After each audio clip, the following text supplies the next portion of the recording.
Hello everyone. So in this video I'm going to talk to you a bit about actually processing the returns and getting the return label. So depending on your source, this process is going to change a lot. Some sources it's way more work. Other sources like Walmart, it's almost no work. So as a quick example, we're going to show you what I need to do in order to get a return label from Walmart and then upload it to eBay. Okay? And so keep in mind I have a bunch of cases right now, so normally I do this to all of these at once, but for the purposes of this video, since I'm just trying to show you guys, I'm only going to do it once, and then I'm going to talk a little bit about the different situations that can come up with a return like this, okay? So the fastest way is to look at the buyer's username, paste it into your email account, and find the item PayPal transaction record, or the sales record. From here, you can find the buyer's address and their full name. Paste their full name back into your email client, and you'll be able to pull up the emails that you've received from your source saying, hey, we shipped this person an item. So pull up the email that you got from your source, and then you want to find the order number. On Walmart, it's this number right here. And then we're going to go to walmart.com/account/order, and then we're going to paste the order number from the email. This is going to take us directly to the page where we can return the item and initiate and create the return label.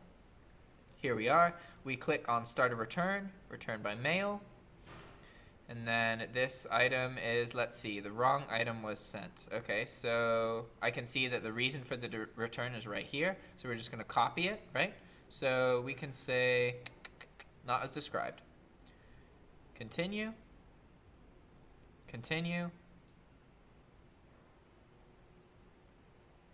And fantastic. So now, if we look in our email client and we refresh, we will momentarily have an email from Walmart saying, yo, here's your return. Look at that. We've received your return label. Here's your request.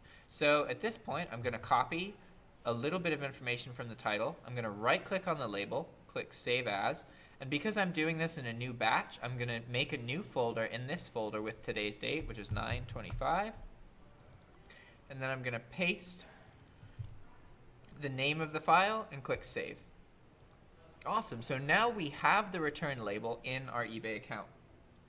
At this point, we can just maximize this.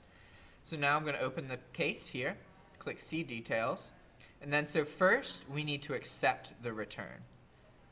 There we go. Click Accept. Then from here we're going to click Upload Your Own Label, and then we're going to go to our returns that we just made in Documents, Return Labels, and then 9/15, 9/23, 9/25. So the reason that I do that, I do them inside each other, is because then it's super easy to find. I just double click, and I don't have to sort through any other return labels, right? So we click OK. And this is going to import the return label, and it's also going to automatically add the tracking number, which I think is baller. I absolutely love that eBay does this. For the moment, it's frozen. This is unusual. It normally doesn't freeze at this part. Hopefully, it's just going to magically fix itself in a second, and the tracking number is going to be there, and then I can just select the shipping carrier, and then I can click Continue and show you guys that returns are super easy, as long as, you know, it's domestic and it's not an international item. But in which case, it's still easy. You just cut your losses and give them a refund, which is fine when you sell cheap items like I do. All right, let's do the Control-Alt-Delete trick. Is that going to jumpstart Chrome? Yeah? Come on, Chrome. This is a really simple thing. Why are you screwing up? You're not using any CPU usage. That's kind of alarming. Uh-oh. Come on, Chrome. Don't fail me now.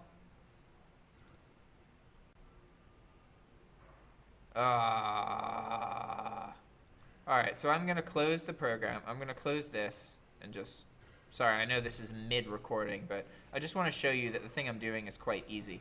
So we opened up a new return. We're going to go here, go into our return cases, and go to See Details here. And then from this point, we're going to click Upload Your Own Label.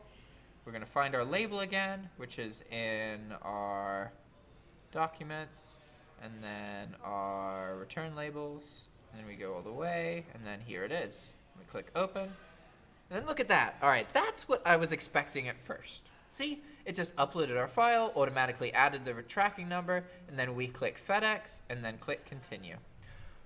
Boom, we just responded to that return case. Awesome. So now we're done. And that's really all that you guys need to do. Now, keep in mind, I operate in the interests of time spent and reducing stress. So I just accept all returns. I don't give a crap why the buyer wants to return it. The second they open a return case or mention wanting to return it, I tell them, hey, start a return case, and then they start a return case. I get the return label from eBay. I send it back. They either send it back in time or they don't. If they don't send it back within 7 days, I close the case against them, and then I get my money back, and then everything's bueno. So it's really simple. Don't worry too much about returns. They're quite simple, as long as you keep your items cheap. Obviously, returns can really screw up your cash flow. If you're selling $300, $400, $500, $600, $700 items, like you could have $1,000 in your bank account or in your PayPal account 1 minute, and then 3 $700 returns get opened up, and suddenly you have negative money, right? So really, it's important to I recommend using a whole bunch of cheap items so that you can establish cash flow before you start experimenting with more before you start experimenting with more expensive items, because there's just so many more things that can go wrong. All right, guys, so now you've seen how I handle my returns. I will see you in the next video. Ciao.